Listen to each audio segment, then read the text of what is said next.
अस्सलाम वालेकुम, कैसे हो आप सब लोग। उम्मीद है आप सब लोग खैरियत से होंगे। आज की जो वीडियो है वो हम बनाएंगे यूज़ केस डायग्राम हमने किस तरह बनानी है। ये आपके जो फाइनल ईयर प्रोजेक्ट की गाइड की जो सीरीज़ है उसकी रिलेटेड ये वीडियो है। आज हम सीखेंगे कि हम लोग यूज़ केस डायग्राम किस तरह बनाएंगे, कौन सी वो वेबसाइट है जिस पे हम बनाएंगे और किस तरह हम उसको डाउनलोड करेंगे। तो सबसे पहले आपने जो वेबसाइट है वो है appdiagrams.net। अगर ये आपको याद नहीं रहता तो draw.io जब आप लिखेंगे तो ये वेबसाइट ओपन आपके सामने हो जाएगी। draw.io ये वेबसाइट आपकी ओपन हो जाएगी तो कुछ इस तरह का इंटरफेस आपका सामने आएगा। तो आपने बाकी कुछ नहीं करना, आपने क्रिएट न्यू डायग्राम पर क्लिक कर देना है। जब आप क्लिक कर देंगे क्रिएट न्यू डायग्राम पर तो आपने ब्लैंक डायग्राम चूज़ करनी है। देन आपने XML फाइल है draw.io, आपने इसको चेंज करना है एडिटेबल बिटमैप image.png पर। याद रखें कि आपने यहाँ से इसकी जो फाइल एक्सटेंशन है, जो फाइल टाइप है वो चेंज करनी है। बाय डिफ़ॉल्ट ये XML फाइल होगी, लेकिन आपने चेंज करके image.png जो फाइल होगी आपने इसमें इसको चेंज करना है। मैं सेलेक्ट करूँगा इसको, देन मैं यहाँ पर क्रिएट पर क्लिक कर दूँगा। जब मैं क्रिएट पर क्लिक कर दूँगा तो कुछ इस तरह का इंटरफेस मेरे सामने ओपन हो जाएगा। अब आपने यहाँ परेशान नहीं होना ये इंटरफेस कैसा है या किस तरह हम लोग बनाएंगे। मैं स्टेप बाय स्टेप आपको गाइड करूँगा कि आप लोगों ने यूज़ केस डायग्राम किस तरह बनानी है। देखें, हर प्रोजेक्ट के लिए या हर SRS फाइल के लिए उसकी जो यूज़ केस डायग्राम होती है वो डिफरेंट होती है। किसी में 2 मॉड्यूल होते हैं, किसी में 1 मॉड्यूल होता है, किसी में 3 मॉड्यूल्स भी होते हैं।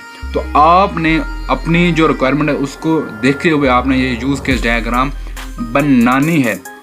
वो किस तरह के, सबसे पहले हमें चाहिए होगा एक एंकर। ठीक है, अब वो एंकर क्या होता है, वो एंकर क्या होगा, वो हमारा मॉड्यूल होगा जो वो फंक्शंस परफॉर्म करेगा। उसके लिए हम लोग यहाँ पे देखें ये एंकर का एलिमेंट हमारे पास ये दिया हुआ है। हम सिंपली क्लिक करेंगे और ये एंकर का एलिमेंट हमारे पास आ जाएगा।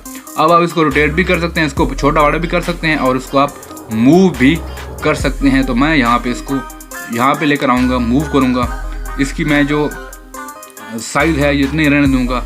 अब नीचे जो उसका टेक्स्ट है हमने वो भी लिखना है कि ये एडमिन है, कस्टमर है, यूज़र है, ये क्या है, वो भी हमें चेंज करना है। तो उसके लिए ये देखें, 1 मिनट, ये दूसरा आ गया।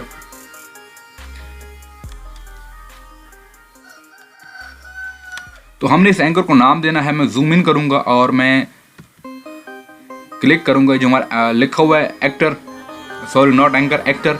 तो मैं यहाँ पर लिख दूंगा एडमिन। ये हमारा एडमिन का एंकर है, एक्टर है। अब ये एक्टर क्या क्या फंक्शनैलिटीज परफॉर्म कर सकता है। फॉर एग्जांपल ये लॉगिन कर सकता है, ये ऐड और रिमूव यूज़र कर सकता है, ये अपडेट यूज़र कर सकता है, या ये अपडेट इन्फो कर सकता है, या ये अपडेट प्रोडक्ट भी कर सकता है। तो सिंपली हमने यहाँ से एक सिंपल लाइन का जो हमारे पास एलिमेंट हमने वो लेना है और इसको हमने यहाँ से पकड़ना है और इसको हमने यहाँ पे ला के रख देना है फॉर। तो अब हमारा जो एडमिन है वो क्या परफॉर्म करेगा। देखें, जब आपकी यूज़ केस डायग्राम बन रही होती है तो उसके अंदर आपका जो सर्कल है, आपका जो रेक्टेंगल है, ये डिफरेंट नाम्स और डिफरेंट ऑपरेशन के लिए यूज़ होते हैं। आप लोगों ने ये नहीं सोचना कि मैं सर्कल लगा दूं उसके अंदर लिख दूं, मैं क्या कहते हैं रेक्टेंगल लगा दूं उसके अंदर लिख लूँ, मैं डायमंड ले लूँ उसके अंदर लिख लूँ। देखें, अगर आपने फ्लो चार्ट्स पढ़े हुए हैं तो आपको फ्लो चार्ट्स के अंदर ये बेहतर अंदाज़ा होगा कि हर एक एलिमेंट का या हर एक शेप का डिफरेंट मीनिंग होता है, वो डिफरेंट पर्पज़ के लिए। तो हम अपने एडमिन की जो अथॉरिटीज़ हैं उसको लिखने के लिए, या एडमिन क्या कुछ परफॉर्म कर सकता है उसको लिखने के लिए हम लोग सर्कल का, ये सर्कल हम लोग यूज़ करेंगे, इलिप्स का सर्कल जिसको हम इलिप्स कहते होते हैं, इसको यूज़ करेंगे। हम इसको यहाँ से पकड़ेंगे और मैं इसको यहाँ पे ले आऊँगा। ये काफ़ी बड़ा है तो मैं इसको छोटा करूँगा, ठीक है, छोटा करूँगा और मैं इसको यहाँ पे ले आऊँगा। ठीक है, तो इसके अंदर मैंने टेक्स्ट ऐड करना है, इस पर डबल क्लिक करूँगा तो इसके अंदर जो कर्सर है वो पॉइंट होना शुरू हो जाएगा। तो मैं सबसे पहले क्या करता हूँ कि एडमिन क्या करेगा, लॉगिन करेगा। ठीक है, अब लॉगिन करने के साथ साथ वो क्या कुछ कर सकता है, मैं सिंपली इसी को Ctrl+C और Ctrl+V करूँगा तो ये एक और हमारे पास कॉपी बन के आ जाएगी। तो मैं नीचे लेके आऊँगा इसको। लॉगिन करने के बाद ये क्या कुछ करेगा, तो लॉगिन करने के बाद ये अप्रूव यूज़र करेगा। ठीक है, अप्रूव यूज़र ये हमारा जो क्या कहते हैं एडमिन होगा ये कर सकता होगा। ये 3 होगा। मैं नेक्स्ट Ctrl+V करूँगा, एक और आ जाएगा। मैं इसको नीचे लेके आऊँगा। तो जो 4th वन होगा एक्टिविटी, वो उसकी क्या होगी कि मैनेज प्रोडक्ट्स। जो आपके सर्टेन प्रोडक्ट्स होंगे वो आप यहाँ पे लिखेंगे, जो भी आपका नाम होगा। ठीक है, तो ऐड और रिमूव यूज़र ये थोड़ा मतलब एलिमेंट साइज ज़्यादा लेना, तो मैं इसको थोड़ा सा बड़ा कर दूंगा, नो इशू। आपका ये मैटर नहीं करता कि आपके साइज़ इक्वल होने चाहिए। बात यह है कि आप जो चीज़ आपका एडमिन कर सकता है वो क्लियरली नज़र आनी चाहिए। आपका जो यूज़र है या एडमिन है वो क्या कर सकता है। इसको मैं थोड़ा सा इधर लेकर आऊँगा। ठीक है, नाउ अब ये एक फर्जी सी मैंने बनाई है आपके लिए। देखें, सबसे पहले एडमिन क्या करेगा, लॉगिन करेगा। उसके बाद ये अप्रूव यूज़र करेगा, अपडेट कर सकता है ये यूज़र को, जो प्रोडक्ट्स हैं उनको मैनेज कर सकता है, ऑर्डर को मैनेज कर सकता है, और जो प्रोडक्ट्स हैं उनको ऐड या रिमूव कर सकता है। ठीक है, बेसिकली ये चीज़ें आ जाती हैं मैनेज प्रोडक्ट्स के अंदर, या आप इसको रिमूव भी कर दें, ऐड और रिमूव कर दें प्रोडक्ट, अपडेट प्रोडक्ट्स कर दें, अपडेट प्राइस का भी आप कर दें। तो एज़ पर जो आपकी फंक्शनल रिक्वायरमेंट होंगी आपके सॉफ्टवेयर के अंदर, सॉरी आपके प्रोजेक्ट के अंदर वो लिखी होंगी कि आपका यूज़र ये चीज़ें कर सकता है, तो वो सारी चीज़ें आपने यहाँ पर मेंशन करनी होंगी कि आपको जो एडमिन है वो क्या कुछ कर सकता है। तो सबसे पहले जो आपका एडमिन होगा वो लॉगिन करेगा। सबसे पहले आपने लॉगिन को टॉप पे रखना है। ठीक है, इसके डिफरेंट क्राइटेरियाज हैं, उसके लिए मैं आपको बताता हूँ कि आपने इसी को छापा नहीं मारना, या आपने यही नहीं सोचना कि बिल्कुल हम ऐसे ही बनाएंगे। तो मैं उसके लिए एक और सिनेरियो वो भी आपको मैं क्रिएट करके देता हूँ। देखें, सबसे पहले यूज़र क्या करेगा, मैं इनको हटाऊंगा यहाँ से और मैं इनको साइड पे करूँगा। साइड पे करने के साथ साथ मैं इसको थोड़ा सा यहाँ पे लेके आऊँगा। देन मैं इसको यहाँ सेंटर में रखूँगा, यहाँ पे। ठीक है, तो मैं इसको यहाँ ले जाऊँगा एंड देन अपडेट यूज़र करेगा, वो मैनेज प्रोडक्ट करेगा, वो प्रोडक्ट्स को मैनेज कर सकता होगा हमारा जो एडमिन होगा। ठीक है, देन वो मैनेज ऑर्डर कर सकता होगा, वो ऑर्डर्स को भी मैनेज कर सकता होगा। देन वो ऐड और रिमूव प्रोडक्ट्स भी कर सकता होगा हमारा जो एडमिन होगा, एंड देन वो यूज़र को अपडेट भी कर सकता होगा। एज वेल एज वो जो होगा हमारा जो एडमिन होगा, मैं इसको यहाँ पे लेके आता हूँ। थोड़ा सा लगे ना कि किसी प्रोफेशनल बंदे ने बनाई है, यहाँ पे लेके आता हूँ। देन हमारा जो यूज़र होगा वो और क्या कर सकता होगा, मैं Ctrl+V करूँगा और एक और यहाँ पे आएगा। तो मैं यहाँ पर ये भी कर सकता हूँ कि हमारा जो क्या कहते हैं एडमिन होगा वो अपडेट प्रोडक्ट, अपडेट प्राइस कर सकता होगा। जस्ट फॉर एक एग्जांपल, अपडेट प्राइस। ठीक है, ये मैं जस्ट एक एडमिन मॉड्यूल्स की जो वर्किंग है, जो अथॉरिटीज़ हैं, वो मैं आपको बता रहा हूँ अपने जहन से। मतलब ये कोई ऐसा सच है, कोई प्रोजेक्ट नहीं है जिसकी एडमिन की ये रिक्वायरमेंट्स हों। हर प्रोजेक्ट की एडमिन की अथॉरिटीज़ डिफरेंट होती हैं। हर प्रोजेक्ट में जो मॉड्यूल एडमिन होता है उसके पास डिफरेंट फंक्शन होते हैं। उसकी बेस पर आपने अपनी जो आपका एडमिन होगा या आपका जो कस्टमर होगा या आपका जो यूज़र होगा, वो उसकी यूज़ केस डायग्राम डिफरेंट तरीके से बनेगी।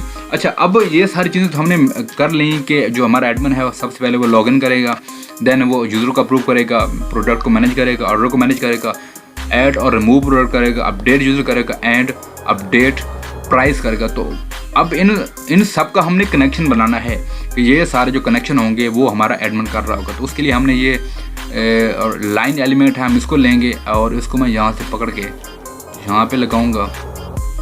इसको मैं पकड़ूंगा यहाँ से एंड मैं इसको यहाँ पे लगाऊंगा। मैं जूम इन कर लूँगा ताकि किसी किस्म का कोई मसला ना रहे। तो मैं इसको यहाँ से लूँगा, इसको पकड़ूंगा यहाँ से एंड तो मैं इसके साथ अटैच कर दूँगा।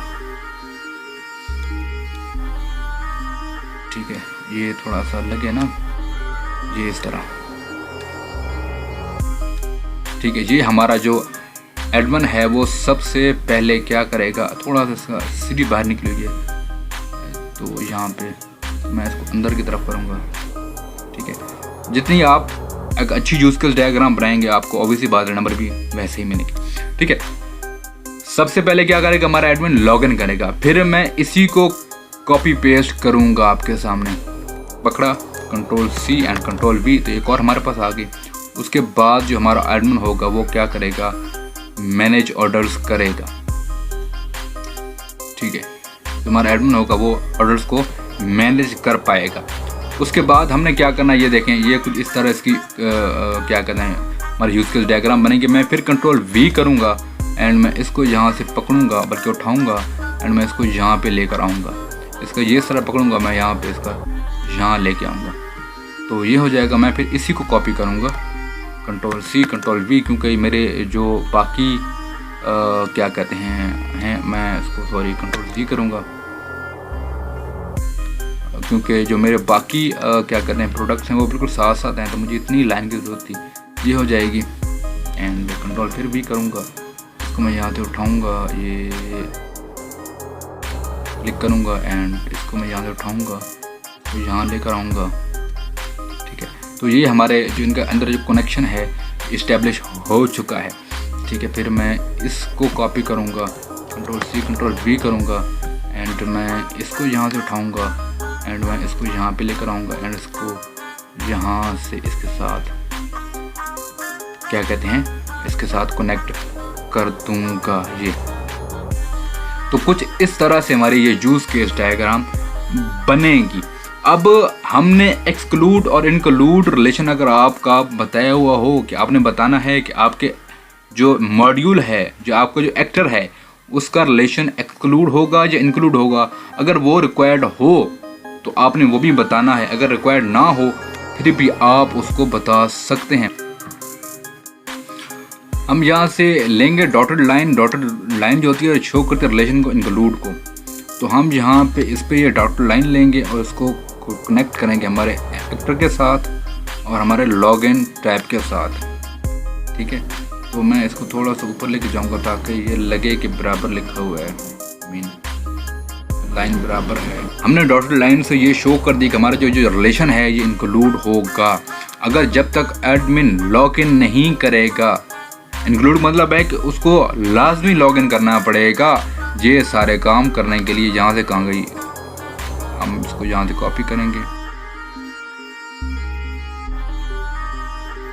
तो जब तक एडमिन लॉगिन नहीं करेगा तब तक एडमिन ये सारे फंक्शन परफॉर्म नहीं कर पाएगा।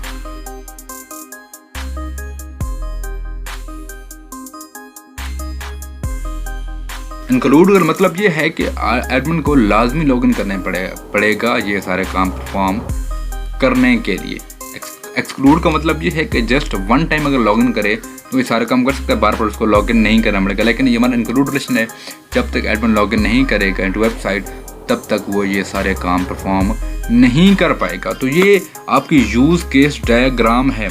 आपने ये एक मॉड्यूल के लिए मैंने आपको बना के दिखाई है। आपने क्या करना है, अपने प्रोजेक्ट में एक एडमिन मॉड्यूल की अलहदा use case diagram, customer module की या यूज़र मॉड्यूल की एक अलहदा डायग्राम, देन आपने एक कंबाइंड डायग्राम बनानी है जिसके अंदर आपने बताना है कि हमारा जो एडमिन होगा वो ये काम करेगा, हमारा जो यूज़र होगा वो ये काम करेगा। तो आप लोगों ने कंफ्यूज नहीं होना कि हमें वहाँ पर लिखना पड़ेगा इंक्लूड एक्सक्लूड, ना लिखें आप। मैं ज़रूरी नहीं है कि आप लिखें या ना लिखें, अगर आपको रिक्वायर्ड हो प्रोजेक्ट के अंदर तो आप लिखें, अगर रिक्वायर्ड ना हो तो आप बेशक ना लिखें। आसानी से ये बन जाएगी, बहुत आसान है, बहुत इजी है। और जब आपने इसको सेव करना है तो सेव किस तरह करेंगे, बड़ा सवाल है। आपने सिंपली फाइल पे आना है एंड इसको सेव एज पे क्लिक करना है। अब देखें, मैंने आपको कहा था कि आपकी जो आउटपुट है वो PNG में के अंदर होनी चाहिए। आपने डिवाइस क्लिक करना है और वो डिवाइस के अंदर आपकी इमेज स्टोर हो जाएगी। बहुत ही आसान, बहुत ही ईजी ये यूज़ केस डायग्राम आप इस एप्लीकेशन पर ऑनलाइन आके बना सकते हैं। ये फ्री ऑफ कॉस्ट है, आपको कोई चार्जेस पे नहीं करने पड़ेगा, आप इसे इसको बना सकते हैं। होप सो आपको ये बातें समझ होंगी। किसी का कोई क्वेश्चन है, कोई क्वेरी है, कमेंट करते हैं। हमारे फेसबुक पेज का लिंक नीचे मिल जाएगा डिस्क्रिप्शन में, वहाँ आप हमसे कांटेक्ट कर सकते हैं। और हाँ, अगर किसी ने अपना प्रोजेक्ट हमसे बनवाना है तो वो भी हमसे कांटेक्ट कर सकते हैं। मिलते हैं नेक्स्ट वीडियो में, तब तक के लिए अल्लाह हाफिज़।